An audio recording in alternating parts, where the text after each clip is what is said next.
This is the next level. This isn't a bike ride or a run. It's something much bigger, a bit more dangerous.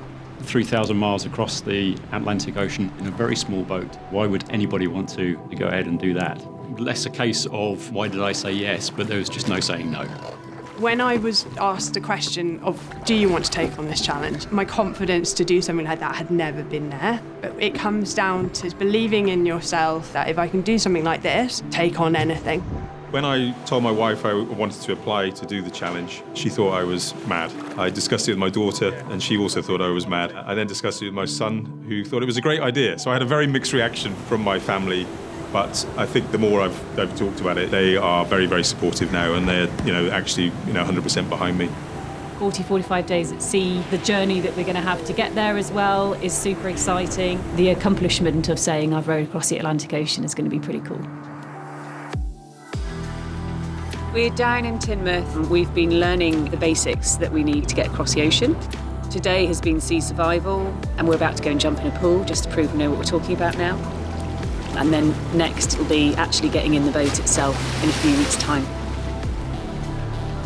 It's going to be interesting. We've got 40 hours. I'm predicting 3 hours sleep. You row's a trio, there's a few different options, depending on how competitive you want to be. So we're just going to try the hardest one. First time with the trio, go with it. Give it a whirl. Give it a whirl. Planning a good 3 days on Shaka Sisi. Now the weather's turned for the good. Jet stream's well to the north, so things hopefully looking pretty stable for the next few days, and might well end up being the longest row that we've done here. Man overboard's probably the most important one we're going to practice, along with the power anchor. We're going to practice foot steering in case our water helm and hand steering fails. Rock, paper, scissors to see who's going overboard, and loser has to get in. We're in La Gomera, which is where the race is starting. We've had all of our final safety preparations. We've unpacked the boat, repacked the boat, had it launched onto the water. Being surrounded by 95 other people who are doing the row takes away a lot of the anxiety, because everyone who's here gets it, and there's this amazing community. Ready to go, to be honest. Just said goodbye to most of my family. Fantastic having them out here. Now it's kind of race time. Doing the final bits and pieces of checking out some kit. But feeling pretty ready to go. Lots of excitement, lots of anticipation, and a lot of emotions for me to do with my children, missing them, and then the amazing moment that we're going to have at the other end when I see them again. Every stroke out there, every minute is me getting closer to them. And that's just going to be the best bit. That's going to keep me going the whole way across. Have fun.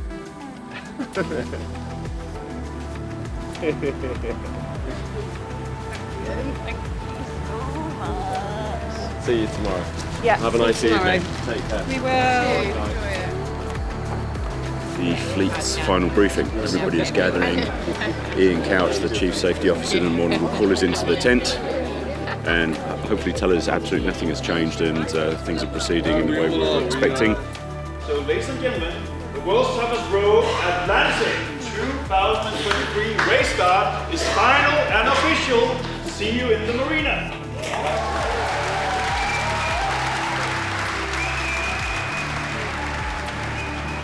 6:15 in the morning, the feeling, vibe down here is just electric. 2.5 years of hard work, culminating on this morning. It's palpable, you can just feel it. Everyone's just nervous, excited. It's go time.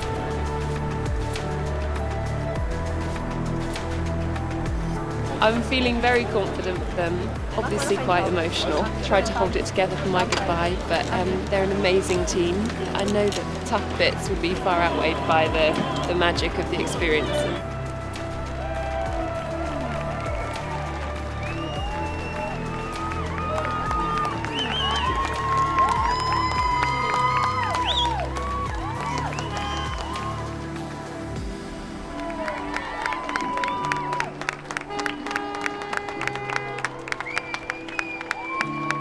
Just something, they've been preparing for 2.5 years. Chris is definitely ready. Go do it and enjoy every day. Mixed emotions. It's hard saying goodbye and watching him row off, but the countdown's now on to the other side. I'm going to be trying to teach him to say Dada in the next however many weeks, so that can be a nice surprise when we greet Aaron on the other side. Watching the guys off into the sunset. I've just been looking at them on the marine traffic app. They're off to a great start. How are we feeling? First day? Feeling good. Feeling good. Feeling good. 7 miles in, we rode at 3 up for 4 or 5 hours just to head south. We're rocking and rolling. We've been pushing it as much as we can. I'm just lying down in the cabin now because it's way nicer to lie down with your head. Weather has been really intense. A bit of a baptism of fire, and we're all extremely sleep deprived. Here we are, day 3, going pretty well. The weather pretty good at the minute actually. It's calmed down a bit. So as you can see. So I've just finished my midnight to 3 AM shift. Got absolutely soaked. It's really windy tonight. Just huge waves coming from every direction. See, we were having a bit of a bad day. David and Chris both didn't feel great, weren't eating, and then all of a sudden, pod of what we think was about 6 fin whales came round us. It was an amazing sight. That's exactly why we're out here doing this kind of thing. A pretty gnarly couple of days. We went onto power anchor last night, so we got bitten by the wind. Couldn't move the boat, and the waves were just coming over us from the side, and then we capsized. Lying here in my sexy hat, my black eye and my bruised face from our capsize. Everything's soaking, everything is wet. So scary.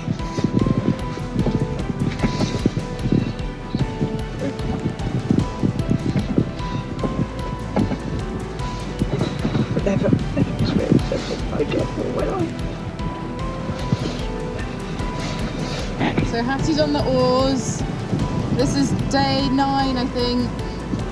About 3:30 in the morning. The day that we were promised the weather would calm down. Did it calm down, Hattie? No! So we heard the wave breakers capsized earlier, but they're back up and running again. Honestly, those girls, they're beasting it. We've decided to trail some lines to try and slow us down and create a bit more stability because it's pretty wild out there. I feel like I'm approaching the limit of perhaps what I can do. I'm severely sleep deprived. We've had 36 hours of really rough weather, so no sleep. Usually that's fine, you just kind of get through it, but I had 4 or 5 days before that where I just couldn't sleep for some reason. But anyway, we're always getting through it, so we'll be fine. Just having a little moan, I'm just really tired. Hey everyone, Wavebreakers here, just checking in.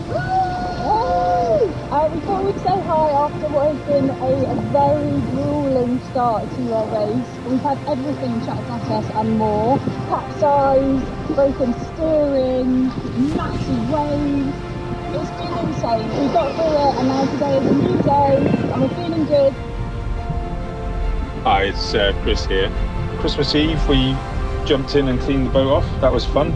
And then Monday, Christmas Day, we all took a bit of time out to celebrate, open some prezzies, eat some chockies, put on our hats.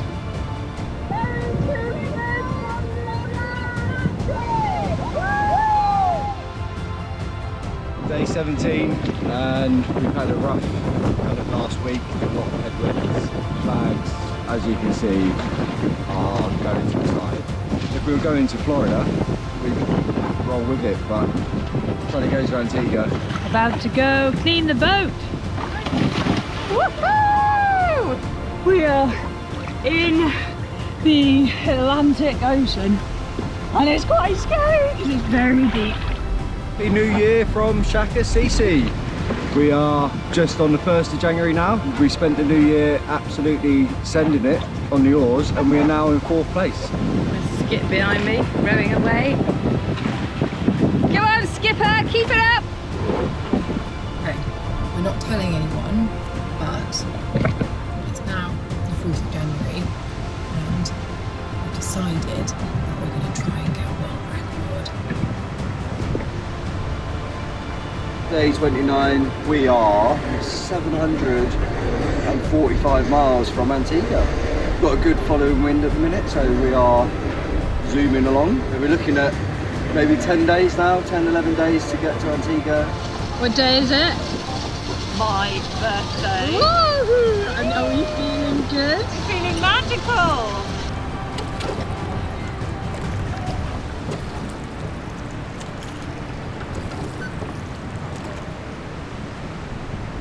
Day 37. Just had a quick call with the weather rooster just to confirm what the weather is for tonight and the next few days. And he was like, just put in the Antigua waypoint now, which is 312 miles away on a bearing from 266. That's us heading to Antigua now. So it is our last day and night, hopefully, on the Atlantic.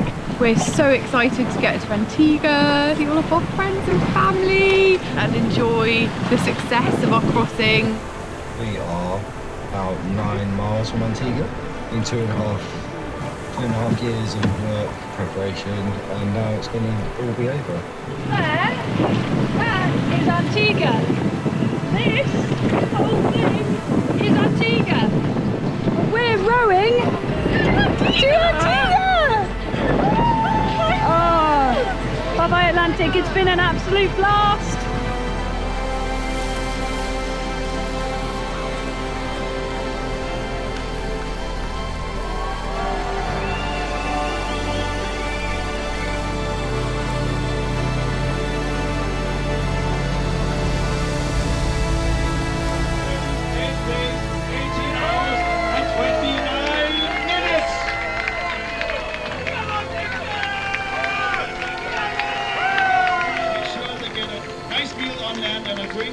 So, ladies and gentlemen, hip hip! Hip hip!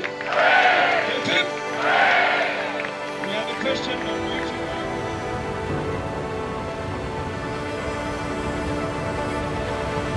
We have a new world record!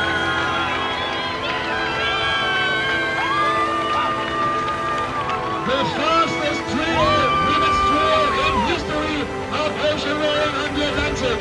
Give it up again, a new world record for World Vegas!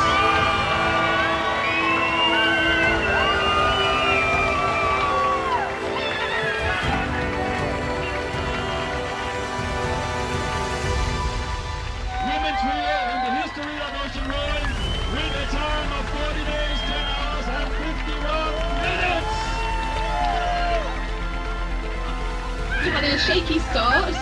Within the first week we capsized, we had one power anchor, we dropped right back to the second half of the fleet. And then some magic happened when we had some bad weather and we just kept going while other crews were on power anchor and we maintained our position and now we're here! The world record is just a big cherry on the cake. I have so much respect for anyone who does this, whether you come first or last. It's just an amazing thing to do. And thanks to everyone for making it happen.